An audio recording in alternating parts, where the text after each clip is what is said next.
bersama-sama dan kita akan berdoa. Kalau Anda mau berdoa dengan suara yang terdengar, silakan. Dan saya akan berdoa. Haleluya Bapa Surga. Segala hormat dan syukur kami angkatkan kepada Engkau Bapa. Engkau yang ternyata begitu sangat baik untuk setiap kami. Terima kasih Tuhan karena Engkau mengizinkan kami untuk dapat melewati tahun-tahun yang telah kami lalui. Kami bersyukur Tuhan karena Engkau mengizinkan kami untuk dapat bersama-sama kembali dalam tahun 2001 ini. Kami juga mengingatkan untuk teman-teman kami yang tidak mampu untuk melangkah ke tahun baru. Mereka yang telah datang kepada-Mu Bapa. Kami percaya Tuhan bahwa semuanya itu adalah rencana-Mu bagi setiap ciptaan-Mu. Dan bagi kami yang masih ada di bumi ini pada pagi ini, yang mau bersama-sama datang di hadapan-Mu, mengangkatkan segala hormat, pujian dan syukur kami kepada Engkau Bapa. Kebaikan-kebaikan yang Engkau telah nyatakan dalam kehidupan kami, lebih daripada apa yang kami pikirkan. Dan sudah selayaknya Bapa, setiap ciptaan-Mu Tuhan mengangkatkan pujian, sembah hanya bagi-Mu. Terima kasih Bapak Surgawi, pagi ini kami mau melangkah masuk di hadirat-Mu, mau memuliakan Engkau Tuhan, meninggikan Engkau dengan kehidupan kami. Namun begitu Tuhan, kami mengakui segala kekurangan dan kelemahan kami, bahkan dosa-dosa yang telah kami lakukan.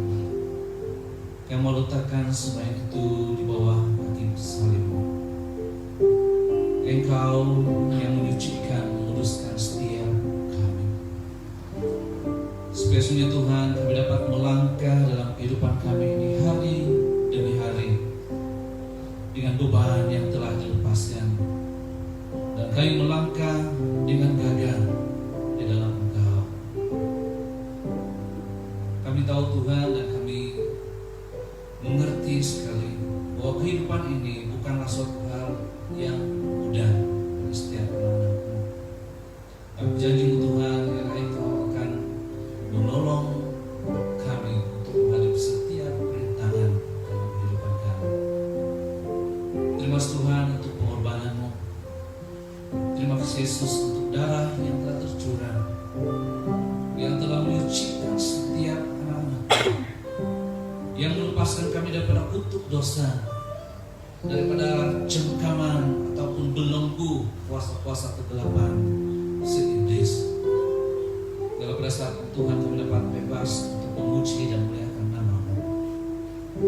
Bapa Surgawi yang mau berdoa untuk setiap pribadi yang telah hadir pada pagi ini. Engkau yang berkuasa di tengah-tengah kami. Engkau yang membimbing setiap hati kami Tuhan, dan tangan-Mu menjamah setiap kehidupan anak-anak-Mu dimanapun berada pada pagi ini Bapa. Terpuji Engkau Tuhan. Kami juga sangat bersyukur Bapa karena Engkau telah menyatakan mukjizat-Mu. Engkau memperlihatkan mukjizat-Mu bagi jemaat-Mu di SIB Pohon Batu ini Bapa. Hal yang kami rindukan, hal yang kami berdoa selama ini Tuhan, akhirnya Engkau memperlihatkan itu di depan mata. Dan kami percaya Tuhan bahwa berkat-Mu akan terus melimpah dalam kesukaran, dalam ketidaktentuan dunia ini Bapa. Engkau memberkati umat-Mu, Engkau memberkati gereja SIB Pohon Batu ini Tuhan. Terima kasih Tuhan karena Engkau yang telah menyatakan semua kebaikan-Mu itu dalam kehidupan kami. Haleluya Tuhan. Haleluya Bapa. Bekerjalah Roh Kudus dalam setiap hati kami. Bekerjalah Tuhan dalam kehidupan kami.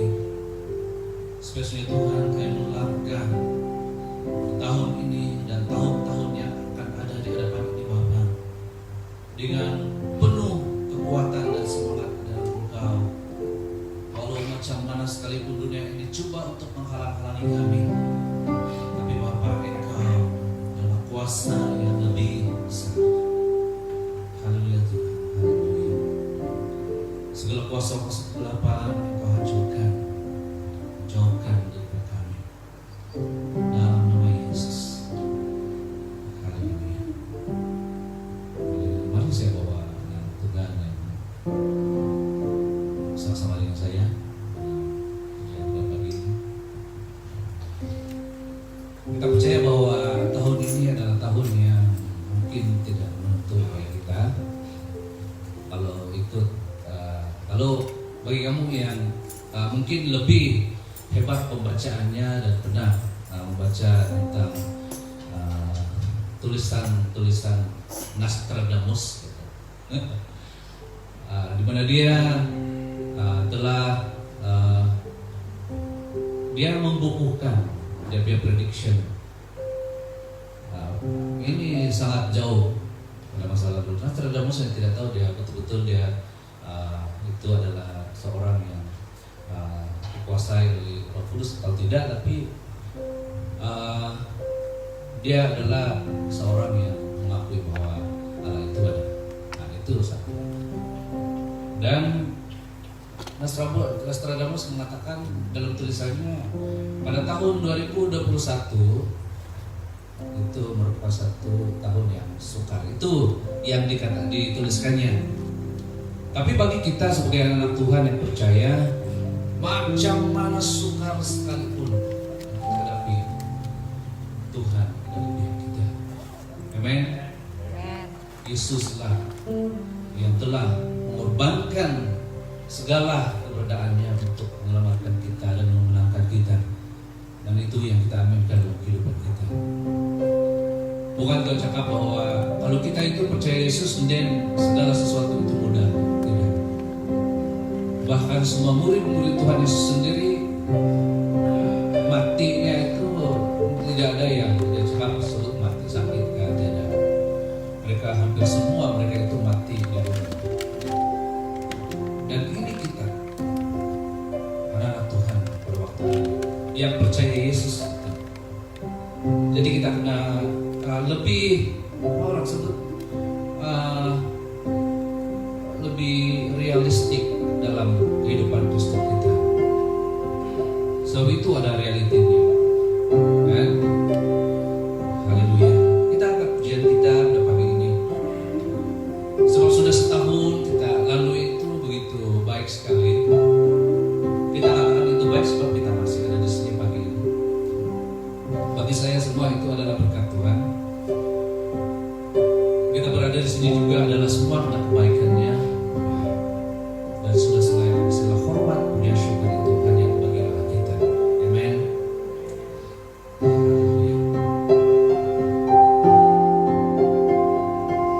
Pasal tajuk lagu itu, sis kasih kabarnya.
Haleluya.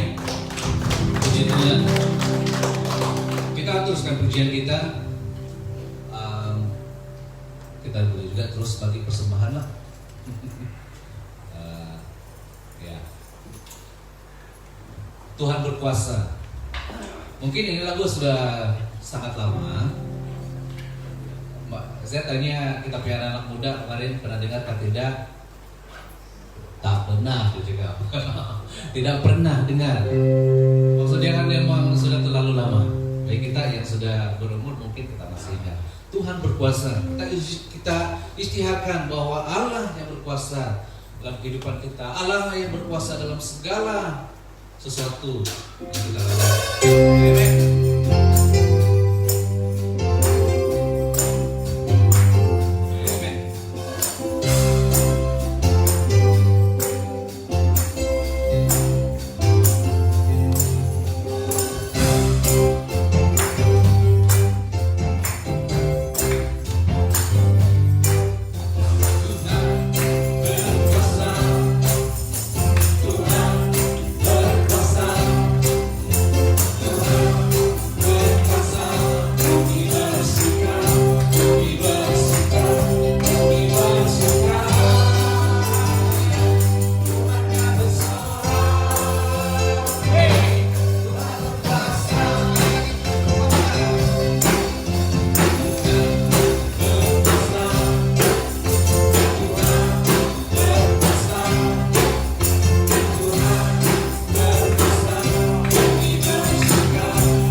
Oke, mari kita teruskan pujian kita.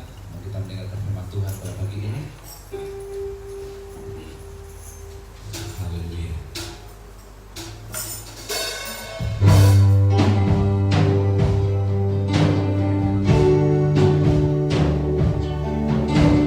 Oh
kuasa kemuliaan Tuhan, hadirat-Mu turun di tengah-tengah kami lewat doa, pujian kami, penyembahan kami kepadamu ya Tuhan. Kami percaya bahwa hanya Engkaulah satu-satunya Allah di dalam kehidupan kami. Di luar sana Tuhan, kami banyak mendengar hal-hal yang jahat atau buruk terjadi. Tetapi apabila kami bersama-sama dengan Tuhan, pasti tidak ada ketakutan, bahkan keberanian kami untuk terus hidup menghadapi keadaan dunia masa kini. Kami percaya Tuhan, karena Engkaulah yang kami andalkan dan tempat kami bergantung berharap ya Tuhan dalam kehidupan kami. Bapa Surgawi, kami berdoa bagi setiap kami secara pribadi, kiranya Tuhan telah mempersiapkan hati kami, diri kami untuk menikmati berkat Allah lewat firman Tuhan. Karena firman Tuhanlah segala-galanya dalam kehidupan kami yang membuatkan kami tetap kuat bersemangat di dalam Engkau Tuhan. Kiranya roh kami Tuhan tetap melayani, menyembah Tuhan, bahkan menyala-nyala untuk kemuliaan Tuhan. Terima kasih Bapa, kami siap mendengar firman Tuhan yang kami naikkan hanya dalam nama Yesus Kristus. Kami sudah berdoa. Amin. Terima kasih, silakan duduk. Ya, sebelum itu saya akan membawa kita untuk melaksanakan perjamuan kudus, perjamuan Tuhan pada pagi hari ini.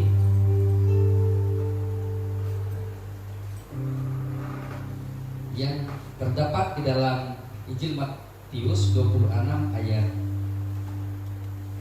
26 sampai 21. Sekali lagi dalam Injil Matius 26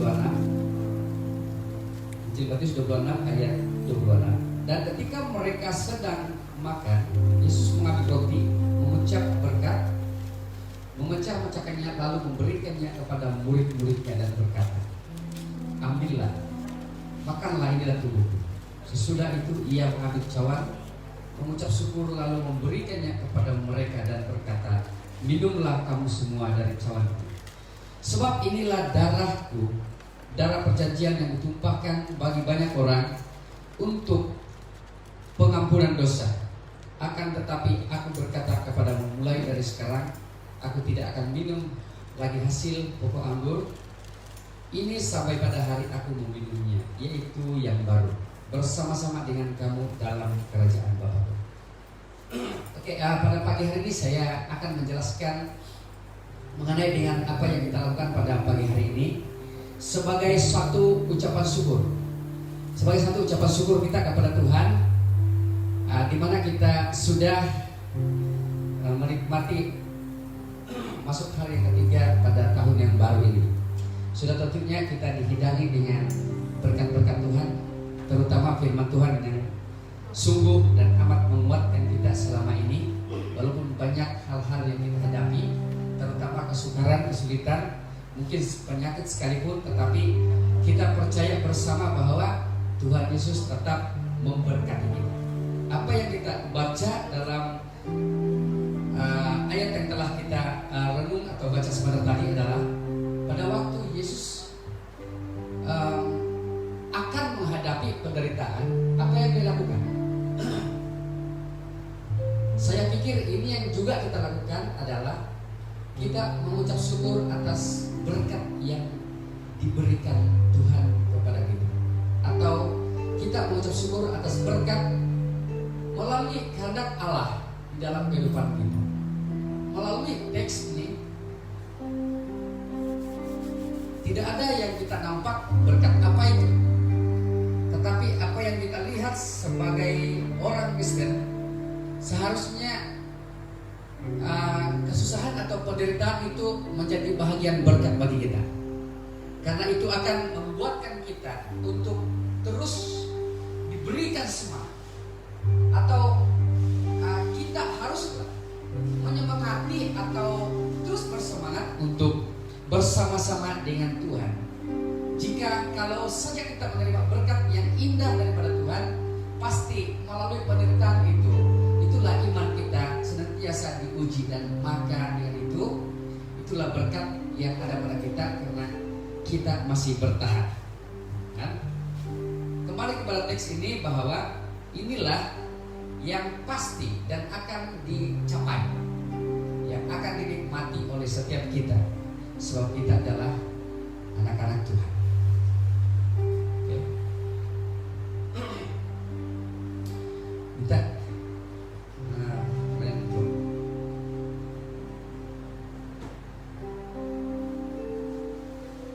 Boleh nyanyi? Terus ya.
Dan ketika mereka sedang makan, Yesus mengambil roti, mengucap berkat, memecah-mecahkannya, lalu memberikannya kepada murid-muridnya dan berkata, "Ambillah, makanlah, inilah tubuhku." Mari kita sama-sama.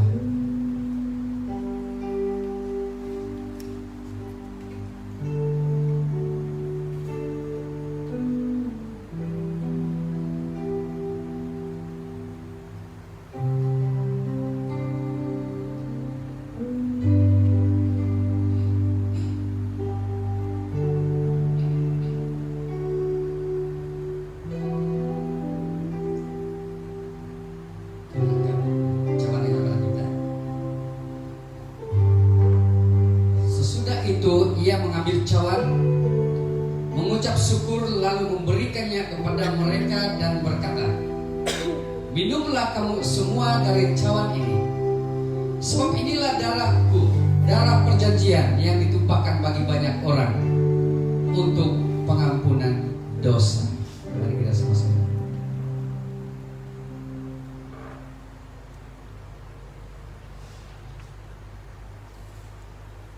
Bapa di surga, Bapa yang kami kenal dalam Yesus Kristus, kami mensyukuri Tuhan atas kebaikan-Mu, pimpinan-Mu Tuhan dalam kehidupan kami, sehingga kami memperoleh berkat yang luar biasa, di mana kami telah belajar dan memahami firman Tuhan bahwa penderitaan itu adalah menjadi bahagian berkat yang dikehendaki Tuhan bagi kami. Oleh itu Bapa, kami berdoa supaya kami dapat memastikan atau membuktikan iman kami kepada Tuhan walaupun kami di tengah-tengah badai kesusahan atau penderitaan. Namun Tuhan, Engkau tidak pernah membiarkan kami, dan itulah iman kami Tuhan. Sebab Allah mendahului bahkan melindungi setiap langkah hidup kami.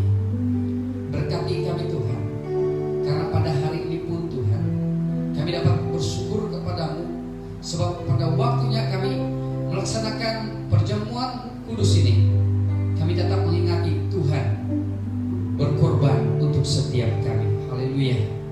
Inilah ucapan syukur kami Tuhan, karena Engkau telah mengampuni kami, mengampuni setiap dosa-dosa yang telah kami lakukan Tuhan. Haleluya. Inilah doa dan ucapan syukur kami hanya di dalam nama Yesus Kristus. Amin. Terima kasih.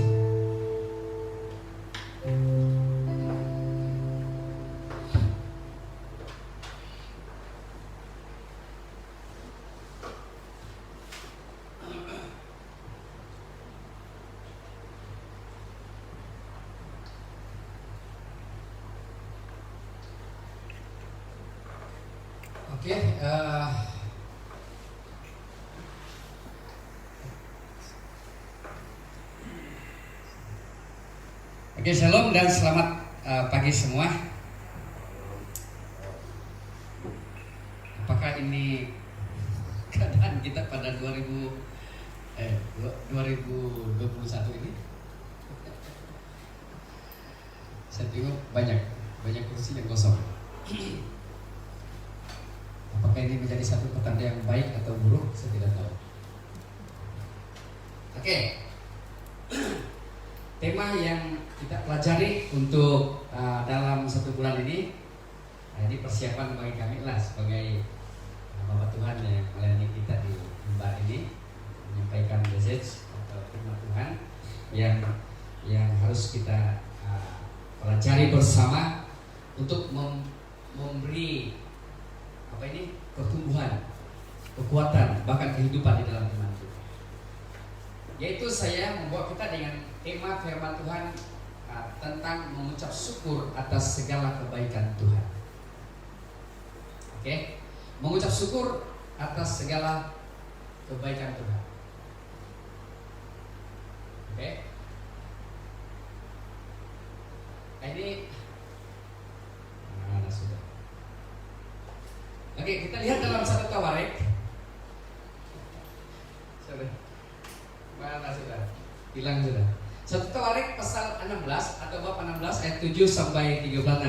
Tapi kita akan membaca daripada ayat 7 sampai ayat 18. Oke, bawa dari sana. Oke. Pak, pada kesempatan ini kita bersama-sama untuk mendengar firman Tuhan. Mungkin ada beberapa jemaat yang mungkin baru hari ini kita bersama-sama di gereja atau di rumah Tuhan ini. Oke, puji Tuhan. Kita perhati bersama firman Tuhan. Maka pada hari itu juga, untuk pertama kalinya Daud melantik Asaf dan saudara-saudaranya untuk menyanyikan ucapan syukur kepada Tuhan. Ayat 8, ucaplah syukur kepada Tuhan, serulah namanya, masyurkanlah perbuatannya di antara bangsa-bangsa, bernyanyilah baginya, lantunkanlah puji-pujian baginya, ceritakanlah segala perbuatannya yang ajaib. Oke. Yang seterusnya adalah Bermegahlah dalam namanya yang suci. Biarlah kalangan yang mencari hadirat Tuhan bersuka hati. Carilah hadirat Tuhan dan kekuatannya. Carilah hadiratnya selalu.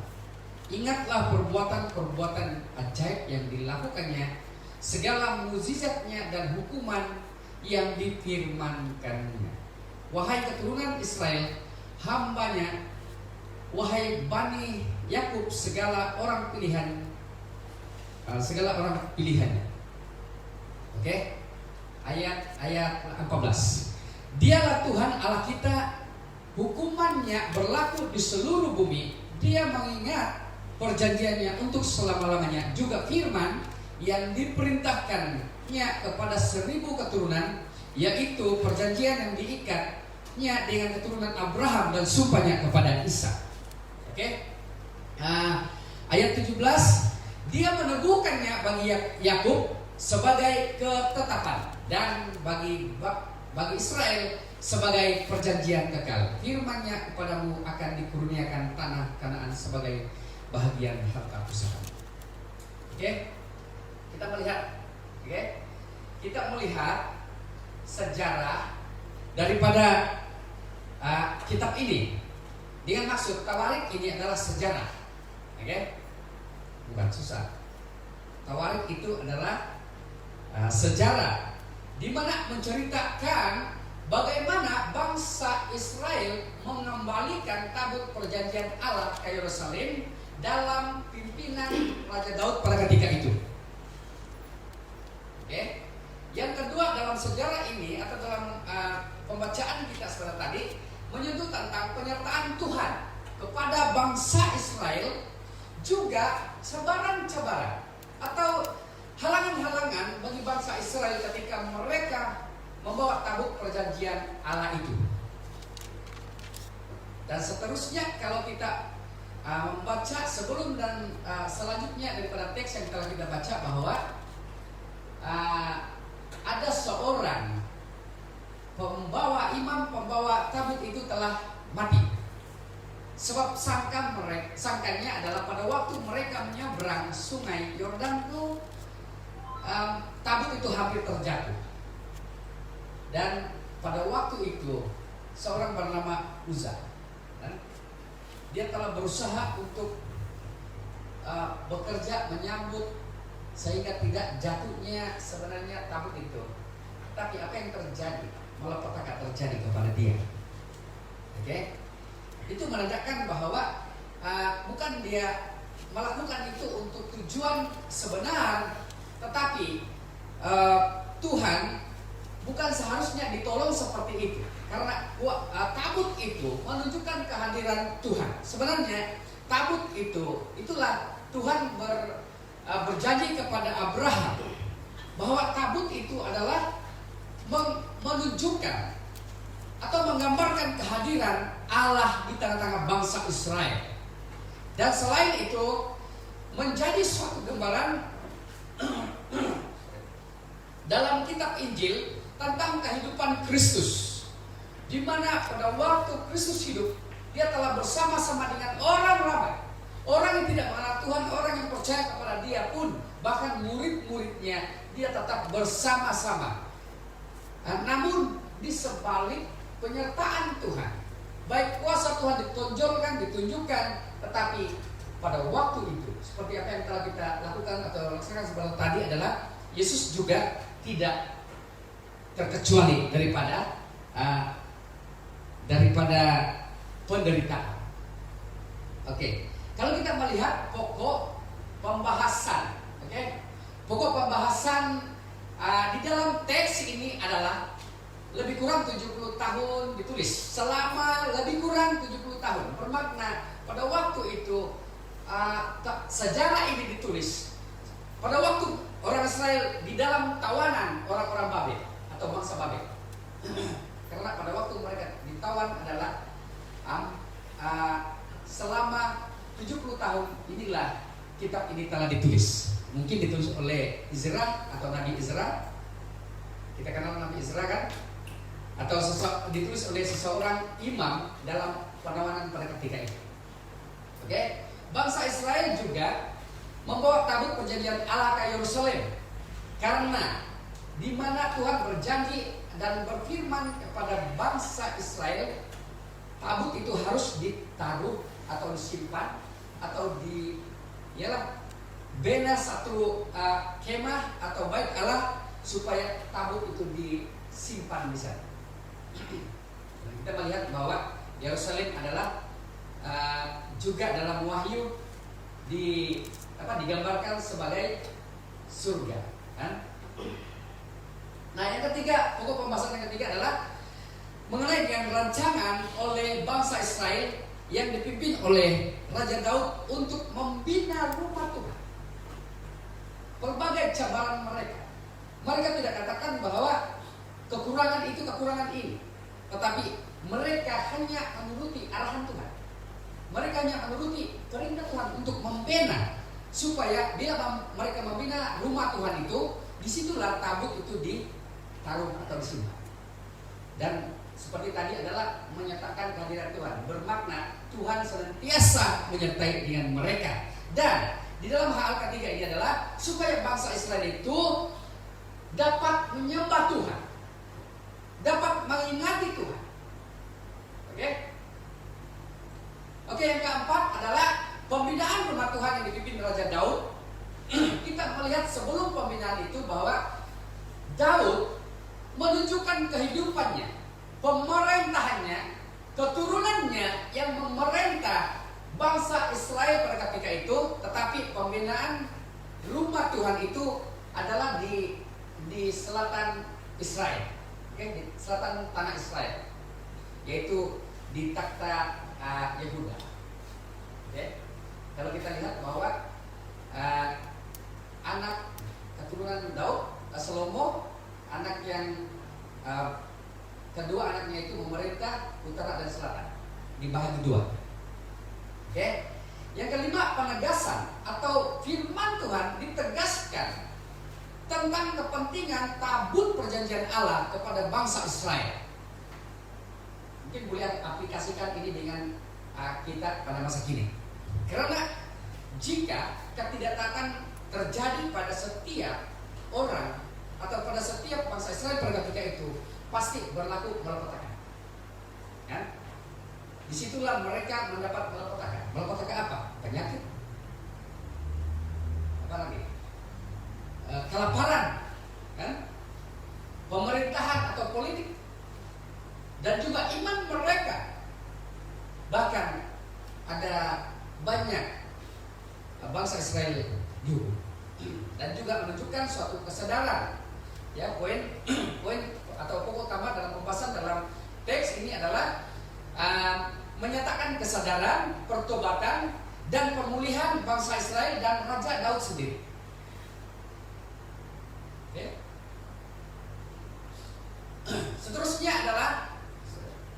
Seterusnya adalah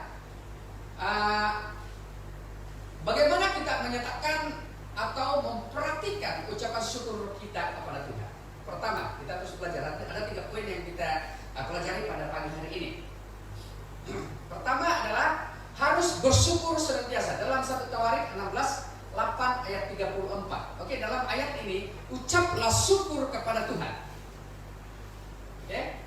Bermakna kepada kita mengucap syukur hanya kepada Tuhan. Serulah namanya, masukkanlah perbuatannya di antara bangsa-bangsa. Ini lagu kan tadi. Kan? Ayat 34 mengucap syukurlah kepada Tuhan karena Dia baik, kasih-Nya kekal selama-lamanya. Ini sebagai suatu kunci atau rahasia utama setiap orang Kristen, yaitu mengucap syukur. Perhatikan, yaitu di dalam 1 Tesalonika pun berbicara, Paulus menyatakan itu kan kepada jemaat di Tesalonika. Sebenarnya mereka dihimpit, iman mereka dihimpit, baik secara ekonomi, secara penyakit, secara komunikasi, hubungan sosial, mereka terhimpit. Tetapi dalam ayat ini ada hubung kait. Apa yang harus kita lakukan adalah tetap mengucap syukur. Syukuri apa yang ada, apapun keadaan, kan? Sebab Tuhan mengerti, Tuhan peduli setiap keperluan kita. Nah inilah yang terjadi supaya ucapan syukur itu menjadi prioritas dalam kehidupan kita secara Kristen. Yang pertama adalah bersyukur dalam segala hal. Dalam 1 Tesalonika 5 ayat 18 sudah awal saya sebut seperti tadi bahwa kata Paulus, bersyukurlah dalam segala hal karena inilah yang dikehendaki Allah daripada kita. Oke?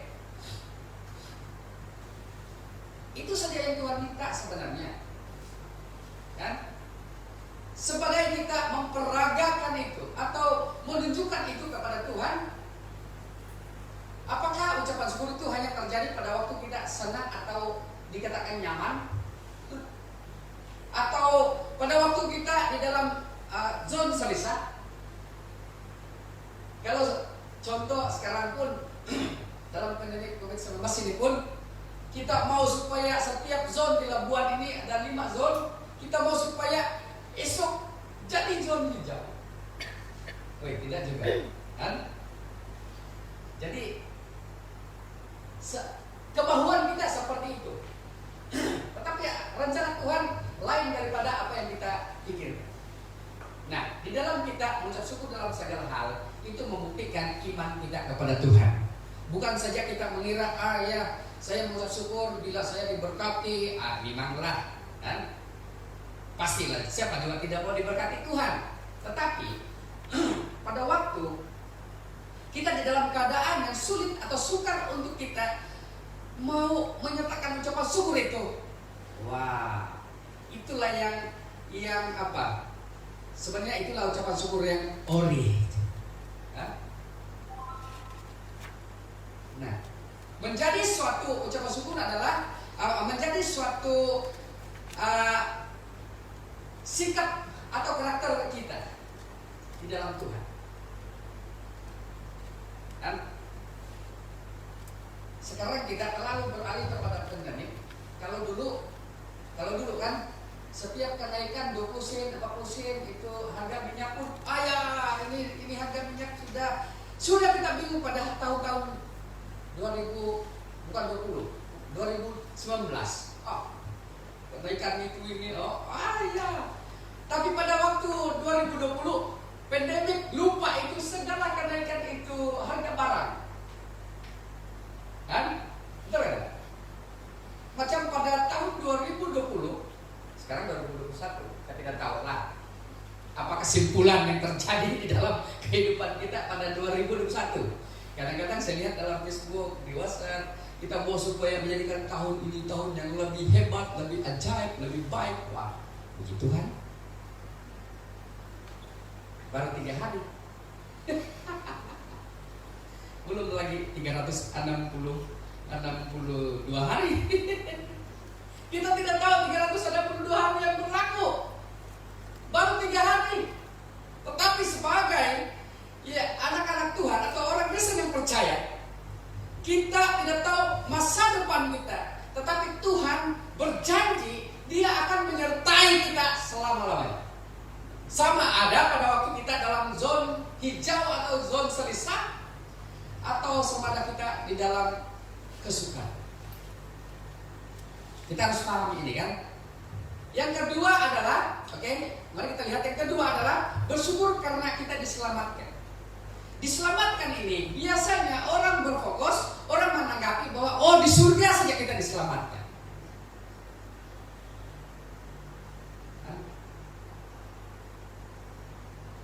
Biasanya kalau istilah keselamatan ini kita berpikir bahwa di surga. Saudara jemaat Tuhan, baik yang ada di rumah sana, di mana dia berada, untuk mendengar firman Tuhan. Apakah keselamatan itu kita mau capai pada waktu tunggulah saya meninggal atau saya mati, baru saya akan menikmati surga. Jika Tuhan berkata kepada kita adalah segambar dengan Allah, maka hari ini, pada waktu kita menikmati berkat Tuhan, pada waktu kita menikmati napas hidup ini, kita ambillah itu sebagai surga yang kita nikmati. Tetapi jangan kita berpikir negatif. Begini kayaknya surga tidak bagus ini, banyak halangan, banyak cobaan. Tetapi dalam ayat firman Tuhan lain mengatakan bahwa setiap cabaran yang kita hadapi, keadaan yang kita hadapi, terutama keadaan-keadaan buruk, genting, menyusahkan kita, itu adalah membuat iman kita diuji oleh Tuhan. Oke? Nah, yang kedua ini adalah keselamatan, yaitu karena kita diselamatkan. Yohanes 3:16. Ini ayat memang kita sudah selalu dengar. Tapi perlu kita belajar untuk mendalami. Maksud di sini adalah kasih Allah itu bukan saja kasih biasa, tetapi menunjukkan anaknya, memberikan anaknya sehingga anaknya itu mati untuk dosa-dosa kita. Banyak kesalahan dunia masa kini. Dia punya kesalahan ada ribu-ribu, kan? Dia punya kesalahan ada juga masuk penjara, tetapi belum mati, ya kan? Beza dengan apa yang Yesus lakukan di dalam kehidupan kita adalah bahwa inilah yang kita katakan inilah luar biasa. Bukan saya tidak sokong itu istilah. Kita jadikan ini tahun 2021 hari yang luar biasa. Jadi kita hebat, bagus. Tetapi apa usaha kita? Apa upaya kita untuk menikmati tahun 2021? Nah, di dalam kita bersyukur karena kita diselamatkan. Karena tidak ada penderitaan atau kesusahan sesudah bersama dengan Tuhan. Ini yang kita ingat. Pastilah kita bergumul, banyak pergumulan, banyak masalah yang kita hadapi. Itu hari ini, tapi pada waktu kita bersama dengan Tuhan, ingat firman Tuhan, kita tidak ada penderitaan. Kita di dalam pemeliharaan itu. Okay. Yang ketiga di sini adalah kalau kita bersyukur karena Allah penolong kita. Dalam Mazmur 146 ayat 5, diberkatilah orang yang ditolong oleh Allah. Kenapa di sana Allah Yakub? Karena dalam sejarah menceritakan Yakub pada waktu dia berdoa semalaman, datanglah malaikat Tuhan, kan? Dalam istilah kasar mereka bergusti. Kalau engkau dia bilang musuh, mari kita lawan. Kan?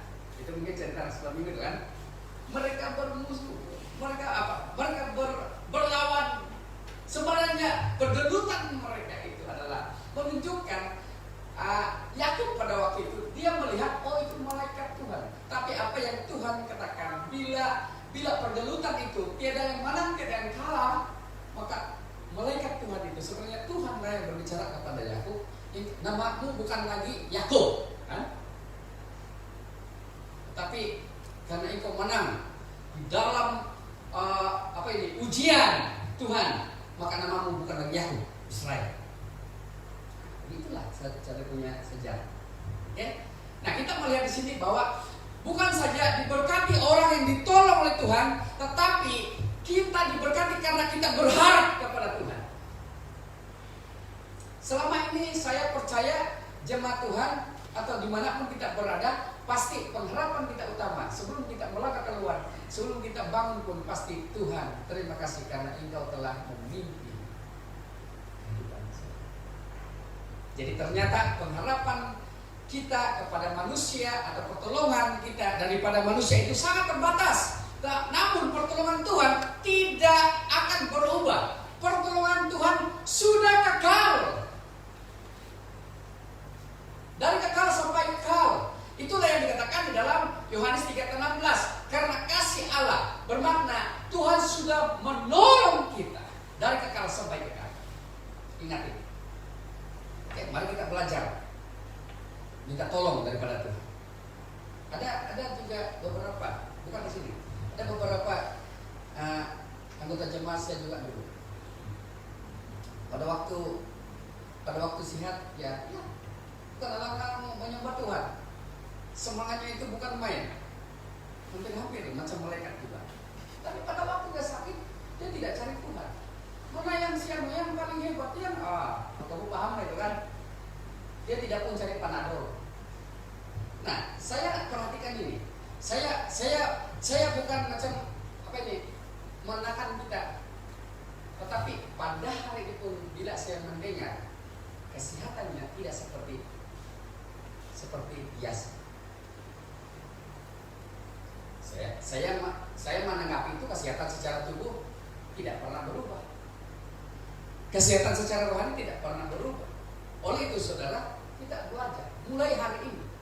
Kalau inilah azam kita, mungkin itu azam kan yang jadilah hidup kita untuk tahun ini tahun yang hebat, tahun yang luar biasa. Jangan-jangan bila istilah itu diputar, dipusing menjadi tahun yang luar binasa, ini bahayanya. Karena apakah kita terus untuk mencari Tuhan ataupun terus untuk mencari pertolongan daripada manusia. Tetapi pagi ini kita diajar untuk bergantung, berharap, belajar kepada Tuhan. Yang kedua, hal yang kedua, hal yang kedua adalah harus bersaksi. Harus bersaksi di mana saja. 1 Tawarik 16 ayat 9, 23 hingga 24. Bernyanyilah baginya, lantunkanlah puji-pujian baginya. Oke? Ceritakanlah segala perbuatannya dan seterusnya. Kalau kita melihat di dalam ayat ini, menceritakan tentang ceritakanlah, istiharkanlah, nyatakanlah itu, bermakna bersaksi. Oke? Bermakna kita harus bersaksi. Oke? Kita melihat di sini yang pertama, karena bersaksi adalah perintah Tuhan. Ini ayat selalu saya jelaskan bagi kita. Namun pada pagi hari ini juga dijelaskan tentang kata Yesus di sini adalah segala kekuasaan. Bermakna kita percaya kepada Tuhan. Kita adalah orang yang percaya kepada Tuhan. Kita tidak takut lagi. Kita tidak kita tidak berkata, oh saya tidak mampu ini, saya tidak pandai ini. Ini kadang-kadang istilah yang ada pada kita. Pada waktu saya masuk untuk menjadi hamba Tuhan, saya tidak ada apa-apa, kosong. Habis saya sekolah, tinggal kita. Saya tidak pernah kerja yang lain-lain, kan? Habis sekolah, macam mana? Cara penerimaan, cara tanggapan kita di dalam di sekolah SK ke SMK tidak sama dengan cara penanggapan kita atau penerimaan kita di sekolah Alkitab. Pada waktu itu berjalan dengan kosong saja. Inilah mungkin yang dikatakan berjalan dengan iman. Waktu itu berjalan. Orang jalan berbeg-beg. Saya jalan beg besar tapi isinya sedikit. Ini bukan sengsara juga waktu bersekolah. Waktu itu saya ada seluar baju kami waktu itu baju putih macam budak sekolah. Tidak apa kalau warna dia lain-lain. Kalau boleh pakai yang hitam batik lagi, tapi batik kalau umur yang macam mereka ini remaja, tidak suka batik kan. Saya cerita sedikit lah. Waktu itu seluar saya pun mau setengah tahun, satu saja seluar hitam. Takut hampir berlubang itu sebelah punggung. Kan? Baju putih, baju yang putih, baju sekolah macam ini kan bentuk punya baju. Jadi bayangkanlah. Syukur ada dua. Kalau satu, syarat kita memahami. Itu sebahagian saja. Nah kembali, apakah itu memberi satu suntikan semangat kepada saya? Bila saya menyaksikan ini, waktu saya masuk karena posting di satu gereja pun, dulu tidak, sekarang sajalah pakai label pakai punya sertifikat sijil. Kalau dulu ya suka hati jemaat pagi.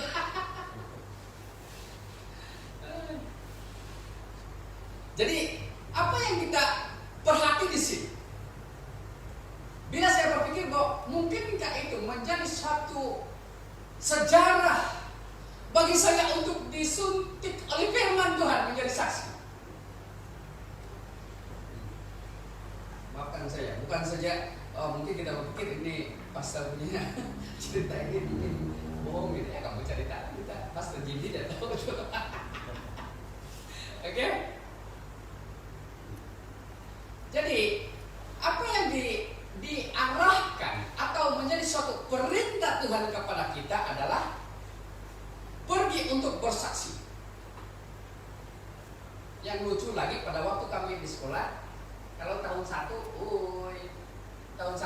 baru pendahuluan itu, belum lagi dibagi bagian.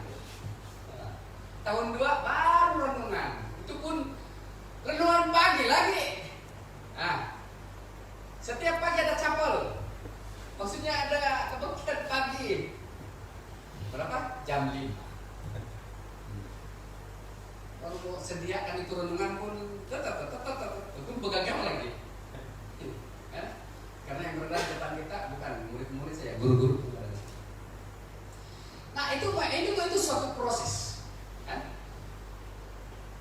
Pada waktu kami menyampaikan firman Tuhan, sebelum menyampaikan seperti di depan, nah kau berkhotbahlah di pokok, berkhotbahlah di batu-batu.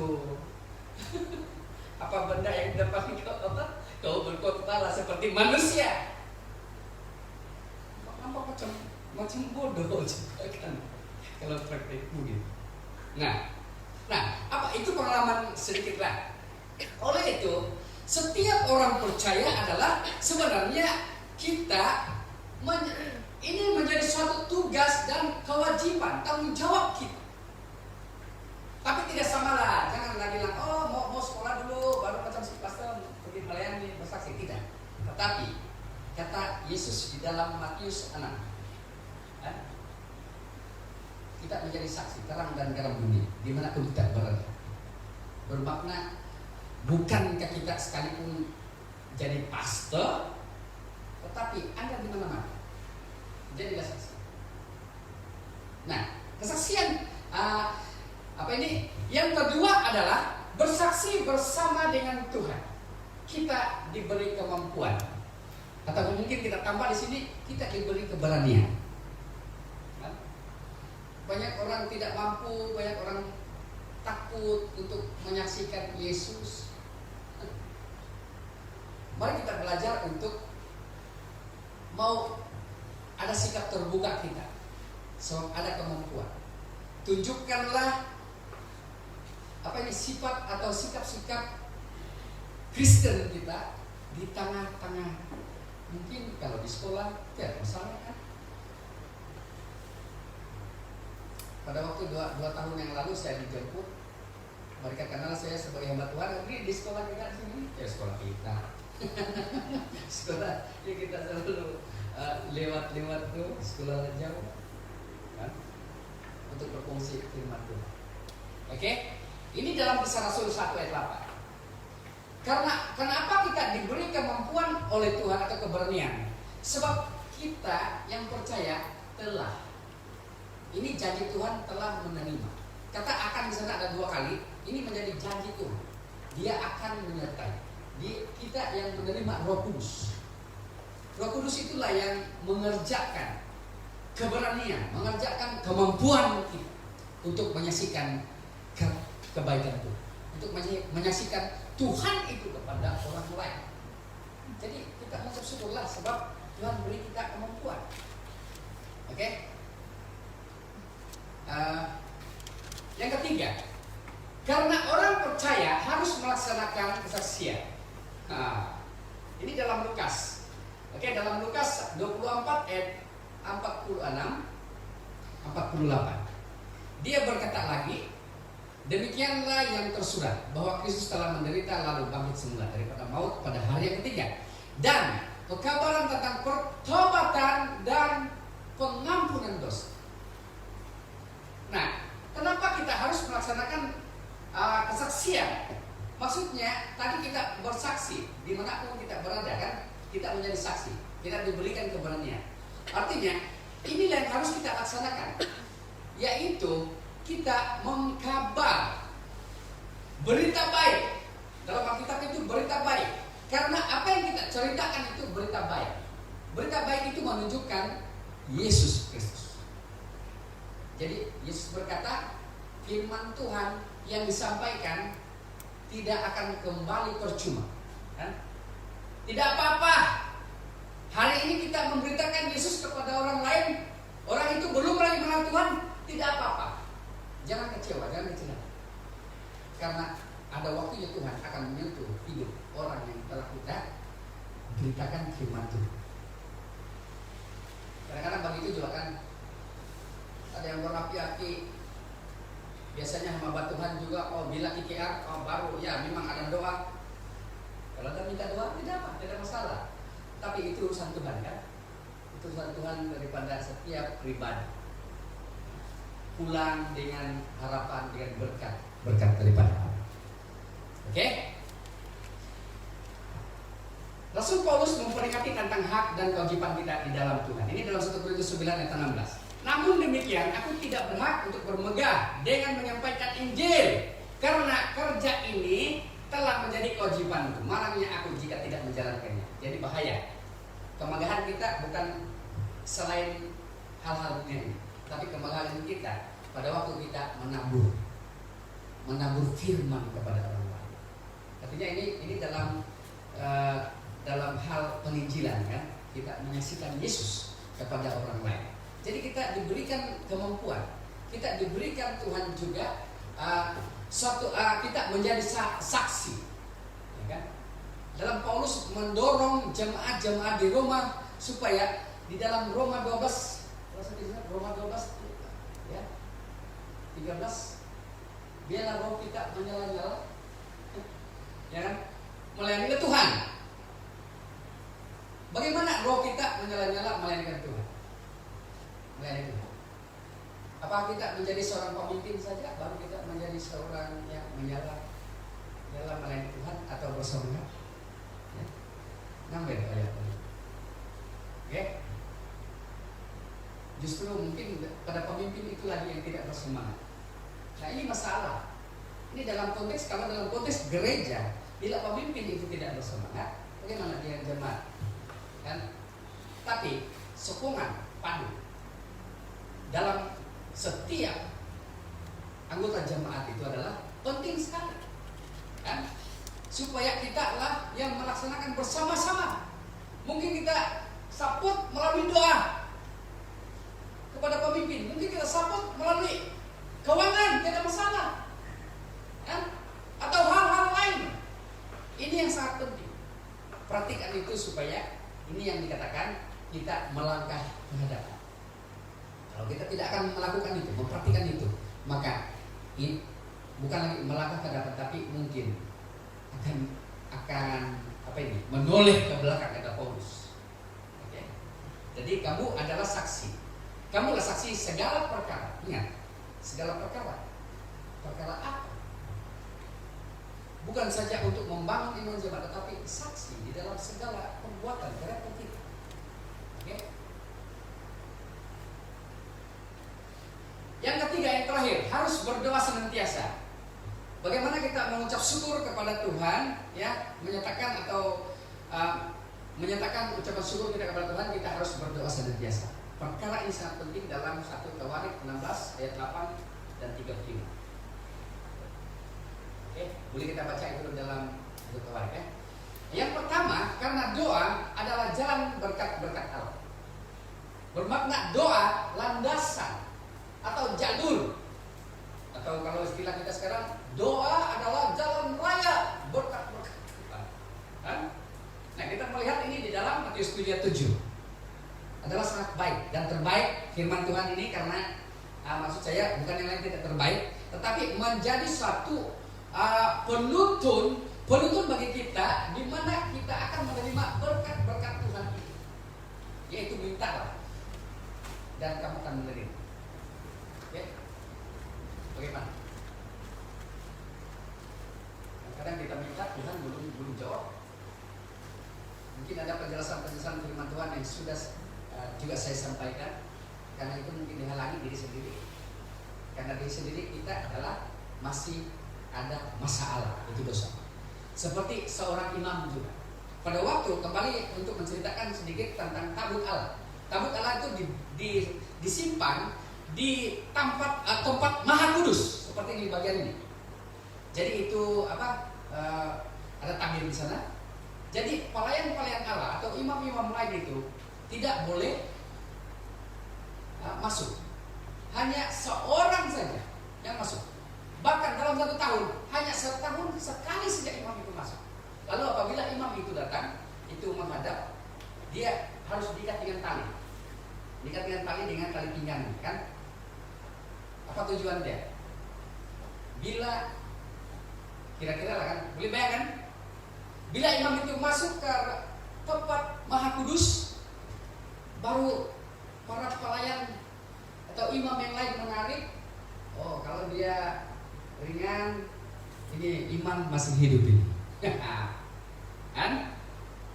Tapi beza juga kalau tarik ikan, kalau mancing. Kalau ikan hidup keras juga ditarik kan. Tetapi beza dengan pertemuan dengan Tuhan. Kalau imam-imam yang lain, pelayan-pelayan yang lain itu menunggu imam yang menghadap tabut ruang Maha Kudus. Kalau ditarik ringan, oh ini imam syukur, ada harapan masih. Tapi kalau ditarik berat, imam itu mati. Karena apa? Karena dosa. Sebab di tempat itulah kehadiran Tuhan. Di mana tempat itulah Tuhan hadir dan tidak ada lagi katakan bahwa oh kau berdosa, tetapi dia mendapat malapetaka atau hukuman. Nah, hanya doa adalah satu-satunya kita mendapat berkat. Yang kedua adalah karena doa adalah jalan kemenangan orang percaya. Yesus meninggalkan tempat itu lalu pergi. Pergi ini bukan enjoy, bukan jalan-jalan, bukan makan angin. Yesus pada waktu itu adalah untuk bertemu dengan Allah Bapa. Bahkan dia berdoa karena di Bukit Zaitun itu adalah salah satu yang tinggi, tempat yang tinggi, dan dia akan melihat keseluruhan kota Yerusalem. Itulah kebiasaannya. Artinya doa itu kebiasaan Yesus. Hidup Yesus adalah tergantung, bahkan diwarnai dengan doa. Murid-muridnya juga pergi bersama-sama dengan dia. Saya percaya ini saya jelaskan juga pada tahun yang lalu kan. Sesampainya ke tempat itu, dia berkata kepada mereka, berdoalah supaya kamu tidak tergoda. Atau dengan terjemahan lain, jangan jatuh ke dalam pencobaan. Nah, kita melihat dalam perkara ini bahwa doa itu adalah jalan kemenangan. Bukan saja jalan berkat Tuhan, tetapi jalan kemenangan kita bagi yang percaya kepada Tuhan. Apabila kita berdoa, Tuhan berkata. Seperti yang saya ceritakan pada ujung tahun adalah pada waktu peperangan orang Israel kepada orang Amalek. Kan? Bila Musa dan Harun kan, mengangkat tangan mereka, orang Israel mengalahkan musuh. Mereka berperang satu hari. Alkitab berkata mereka berperang sampai Tuhan izinkan siang terus, dengan maksud menghabiskan musuh atau lawan. Oke? Yang mengapa kita mengucap syukur? Sebagai kesimpulan firman Tuhan, mengapa kita mengucap syukur adalah karena kita telah mengalami kuasa mukjizat dan kemurahan Tuhan. Yang kedua adalah karena kita berharap dan mengandalkan Tuhan atau bergantung kepada Tuhan. Hiduplah selalu berharap kepada Tuhan. Karena kalau kita berharap kepada orang lain, itu hanya sementara. Mungkin kembali kita kepada kesehatan yang tidak baik, ekonomi yang tidak baik. Tetapi semua yang kita nikmati, baik makan pun harus kita lalui. Paling senang lah makan di kedai kan. Tapi sayang juga kalau tidak ada duit untuk pergi makan di kedai, macam mana kita mau makan? Berarti semua kita upayakan. Hidup ini belajar firman Tuhan. Okay. Yang terakhir adalah karena kita melihat dan menikmati berkat-berkat Tuhan di dalam kehidupan kita. Ini menjadi satu rangkuman firman Tuhan pada ujung tahun yang lalu, supaya karena pada waktu kita melihat berkat-berkat Tuhan, jangan kita lupa mengucap syukur kepada Tuhan. Oleh itu, salah satu hal yang terpenting adalah mengucap syukur. Bukan berat pun, bukan susah pun, tetapi adalah lebih berat, lebih susah jika kita tidak mengandalkan berharap kepada Tuhan, kita tidak mengalami kuasa dan mujizat.